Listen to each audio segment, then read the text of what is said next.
ಬೆಂಗಳೂರು ಹೊರವಲಯದ ಆನೇಕಲ್ ತಾಲೂಕಿನ ಚಂದಾಪುರ ನಿವಾಸಿಗಳಾಗಿರುವಂತಹ ಪರಿಮಳ ಮತ್ತೆ ಗೋದೇವಯ್ಯ ದಂಪತಿಯ ಏಕೈಕ ಪುತ್ರಿ ಯಶಸ್ವಿನಿ ಈಕೆ ಬೊಮ್ಮನಹಳ್ಳಿ ಪ್ರತಿಷ್ಠಿತ ಖಾಸಗಿ ಡೆಂಟಲ್ ಕಾಲೇಜಿನಲ್ಲಿ 3ನೇ ವರ್ಷದ BDS ವ್ಯಾಸಂಗ ಮಾಡ್ತಾ ಇದ್ಲು.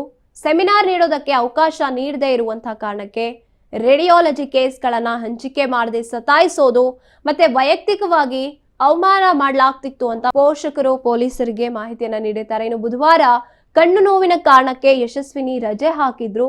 ಮರುದಿನ ಕಾಲೇಜ್ಗೆ ಹೋದಾಗ ಎಷ್ಟು ಹನಿ ಡ್ರಾಪ್ಸ್ ಹಾಕೊಂಡೆ ಅಥವಾ ಯಾವ ಡ್ರಾಪ್ಸ್ ಹಾಕೊಂಡೆ, ಪೂರ್ತಿ ಬಾಟಲ್ ಸುರ್ತ್ಕೊಂಡ್ಬಿಟ್ಯಾ ಅಂತ ಪ್ರಾಧ್ಯಾಪಕರು ಎಲ್ಲರ ಮುಂದೆ ವ್ಯಂಗ್ಯ ಮಾಡಿದ್ರು.